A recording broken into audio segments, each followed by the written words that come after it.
Kamanda wa polisi mkoa wa Kigoma, kamishna msaidizi wa polisi Philemon ametoa taarifa rasmi kwa umma kupitia kurasa za kijamii za Jeshi la Polisi Tanzania kuhusu maendeleo ya uchunguzi wa kifo cha Suez Daniel Maradufu, aliyekuwa dereva binafsi wa makamu mwenyekiti wa Chama cha Demokrasia na Maendeleo Chadema John Heche.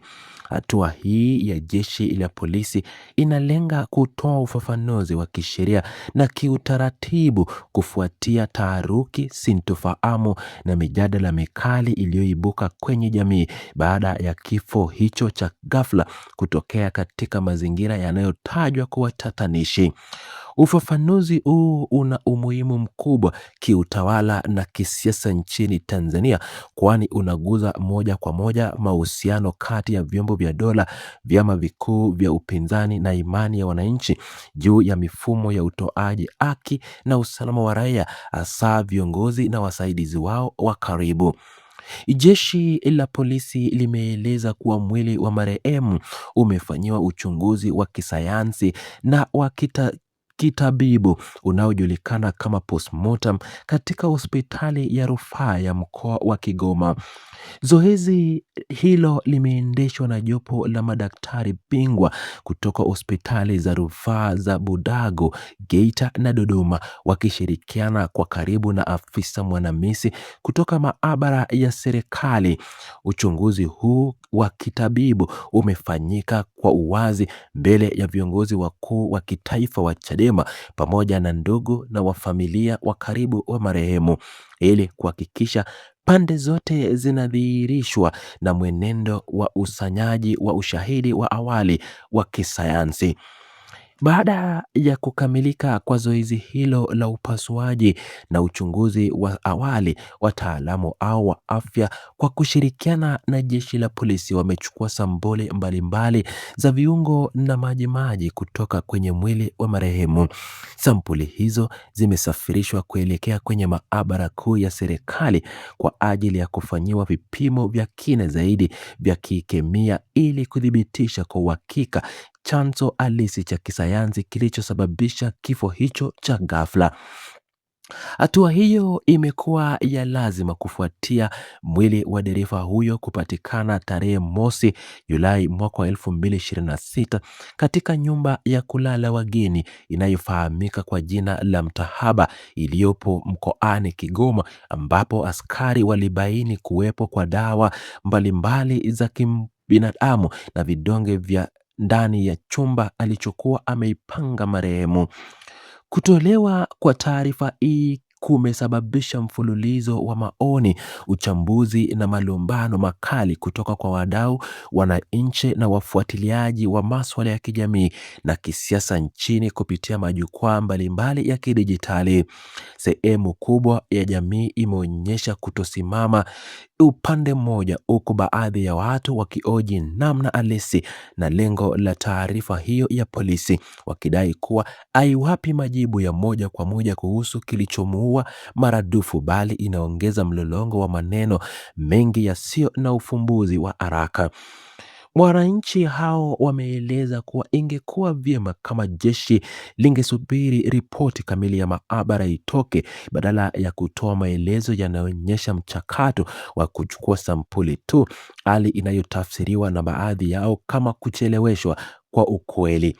Mjadala mwingine mkubwa umejikita kwenye eneo la kijiografia ambapo vipimo hivyo vinakwenda kufanyika, ambapo wadau kadhaa wameeleza waziwazi wao kuhusu usalama na uhuru wa sampuli hizo zinaposafirishwa kutoka Kigoma hadi jijini Dar es Salaam kwenye ofisi kuu ya mkemia.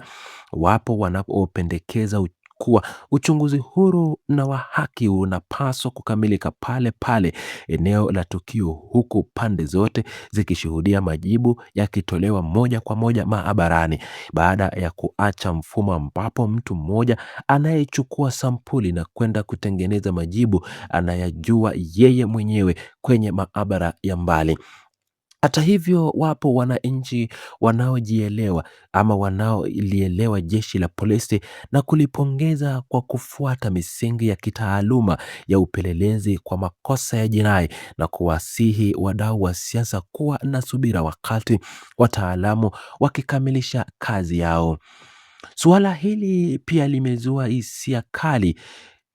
za siasa, ambapo baadhi ya wanachama wametoa wito kwa chama tawala na serikali kuwa na huruma ya kujali maisha ya Watanzania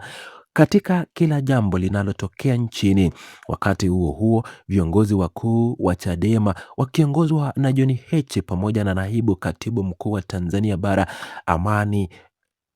Kolugwa wakionekana nje ya hospitali hiyo ya Kigoma tangu asubuhi, wakifuatilia kwa ukaribu maendelezo ya jambo hilo. Viongozi hao walikuwa wakishirikiana na madaktari na viongozi wa polisi mkoani humo ili kuhakikisha taratibu zote za kisheria zinakwenda kwa kasi, jambo ambalo lilichagiwa na wito wa awali wa chama hicho uliotaka uchunguzi uharakishwe ili kuruhusu familia kuanza maandalizi ya kusafirisha mwili kuelekea wilayani Tarime kwa ajili ya mazishi.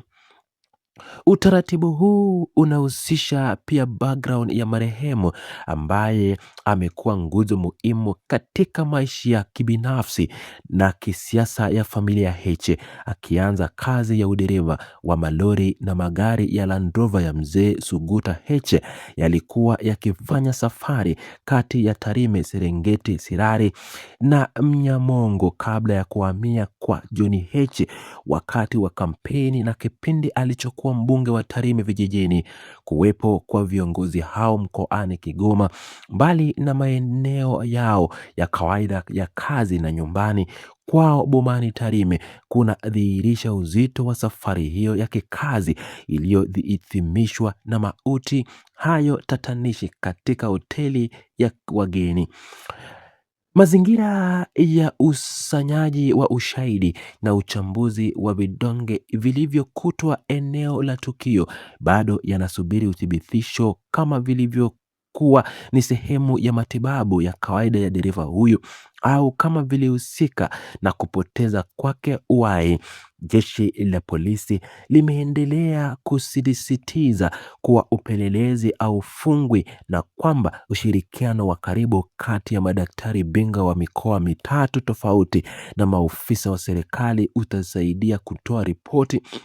yenye uweledi mkubwa wa kisayansi utakaofuata mashaka yote ya kijamii. Familia na kamati ya mazishi kule mkoani Mara zinaendelea kuwasiliana na viongozi waliopo Kigoma ili kupokea nyaraka zote za usafirishaji mara tu vipali vya sheria vitakavyokamilika, kufuatia majibu yatakayotolewa na afisi ya mkemia mkuu wa serikali.